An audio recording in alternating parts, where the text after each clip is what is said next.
Let's do a club review. First one from McGolf.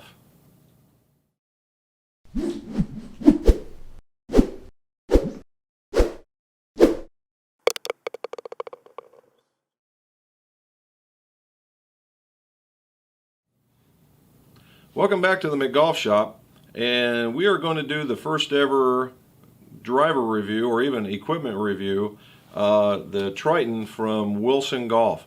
It was on driver versus driver.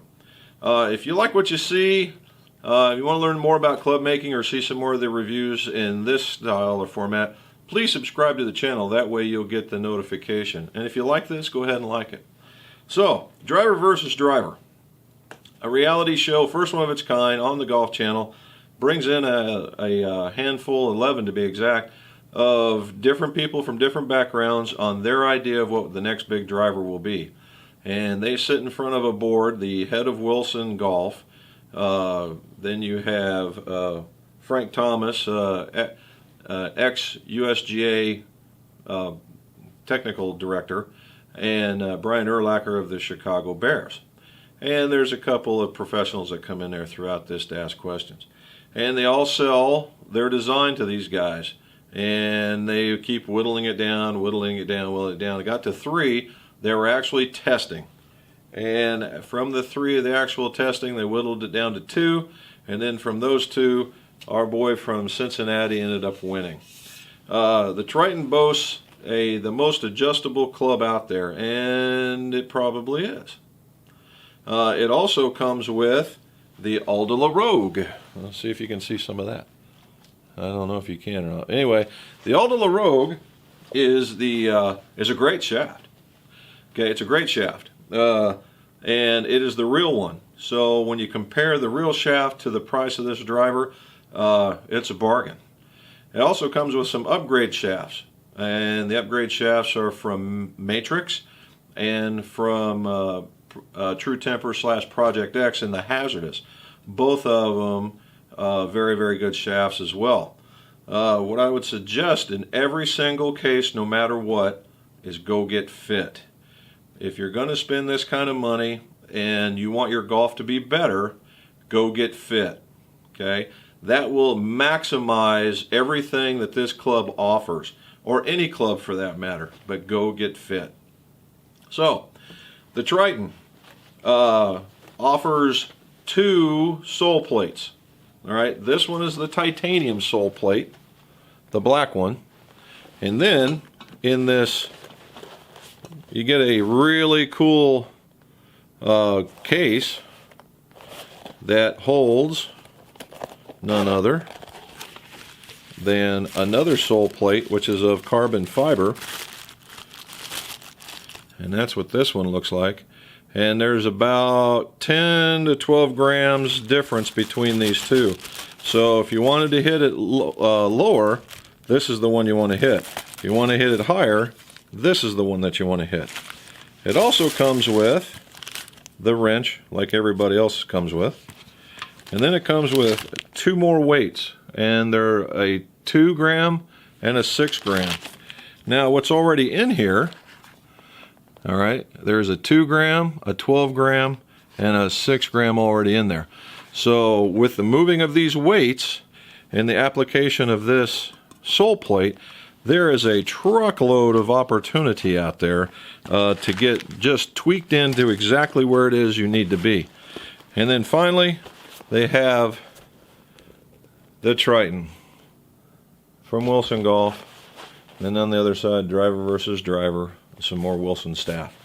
Okay, so plus, we forgot to mention that, is that this thing is adjustable, all right, 1 up and 1 down.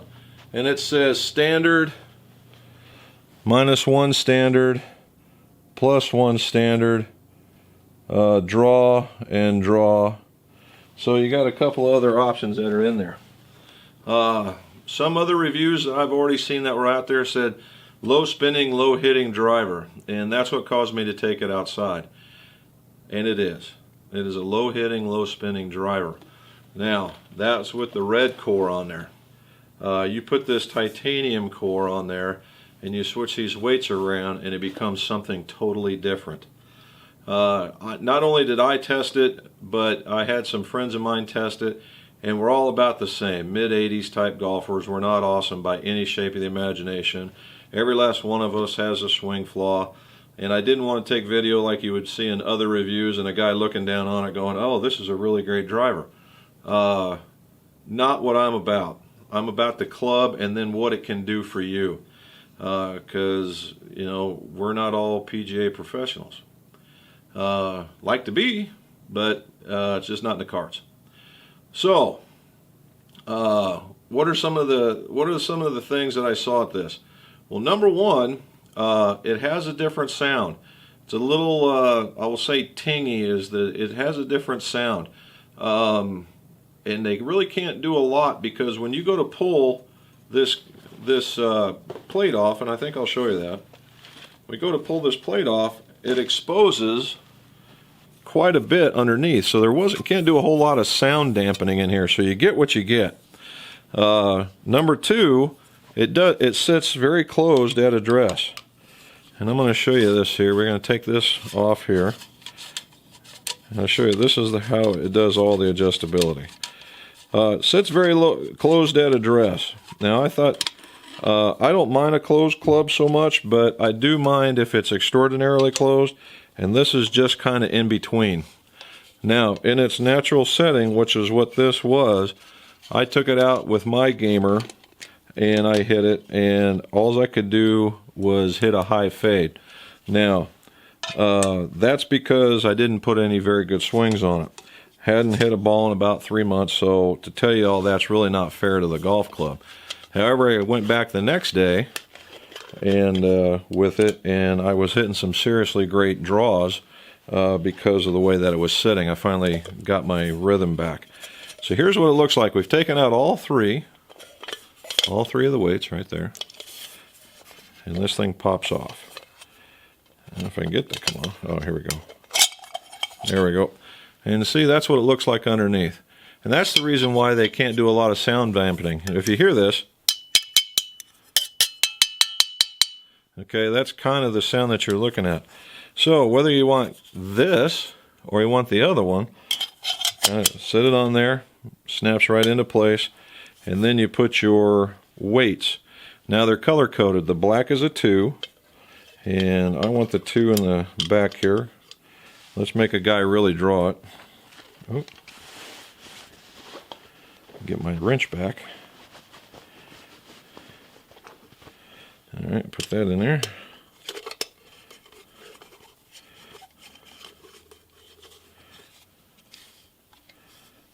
Now, I don't like tightening it all down until it's done. We're going to put the... Well, I put it in the wrong spot. We want the 2 on the toe.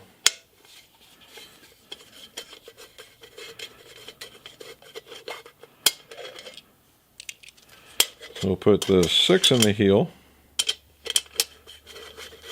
Now if you really have a problem closing the club, you might want to put the 12 in here. But based on the face closed and the way that it sits, I don't think that'll be much of a problem.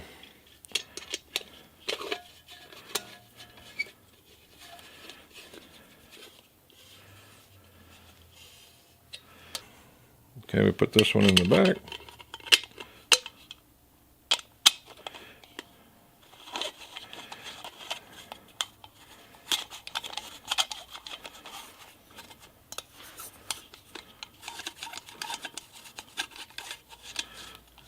Okay, now that I have them all in there, I like to click them down now.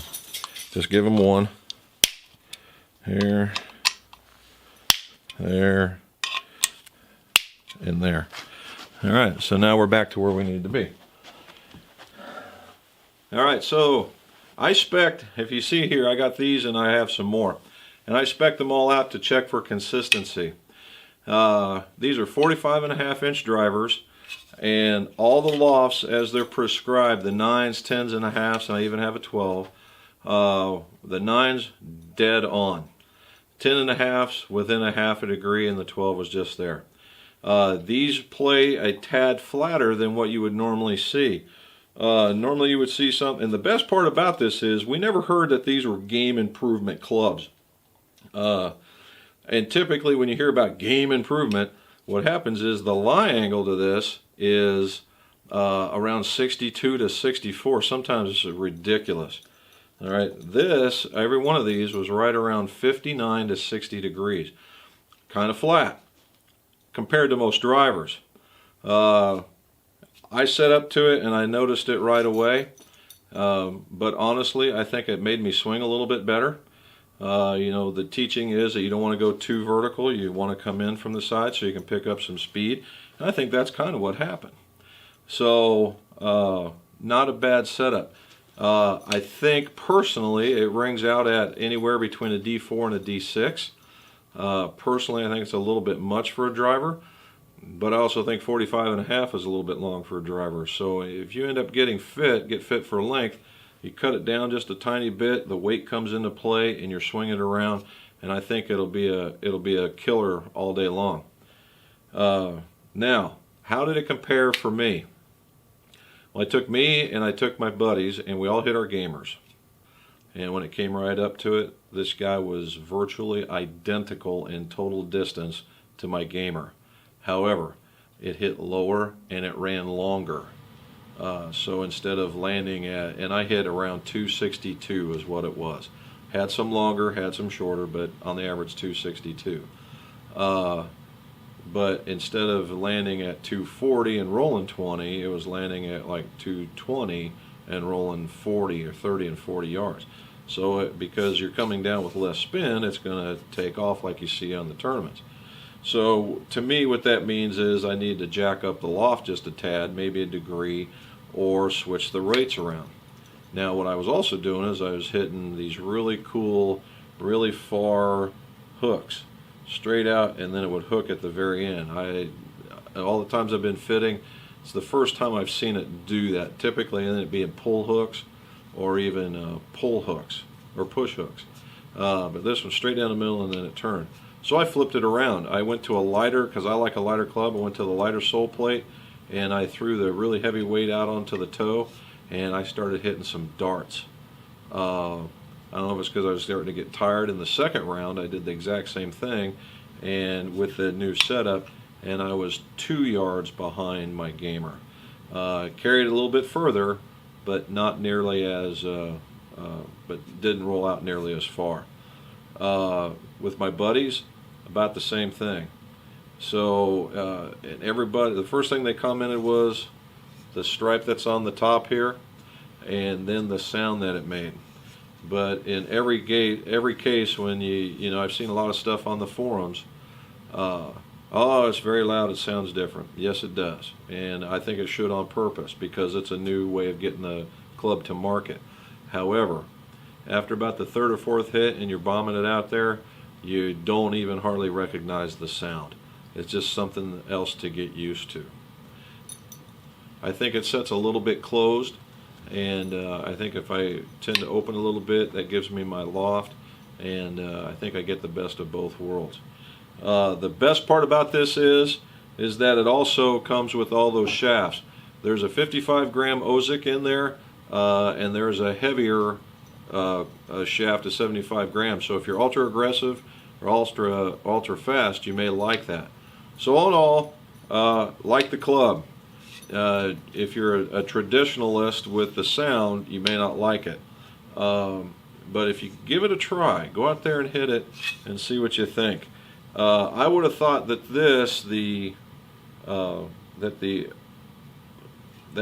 was going to be too much for me, and as it turned out, I was bringing it around pretty decent.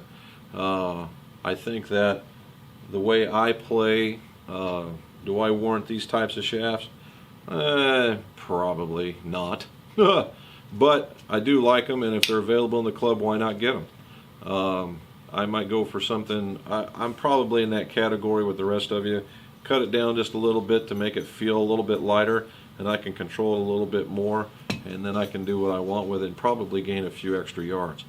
And that's what I'm hearing from a lot of people on the internet.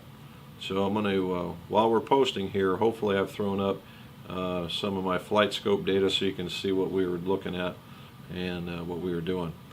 And that's our review. If you want to see somebody hitting the golf ball and seeing what's happening right there, let me know. I think I can arrange that with some average golfer so you can see how it impacts you. And then that way you get a real-time review. And again, thank you for watching, and let's see those scores go low.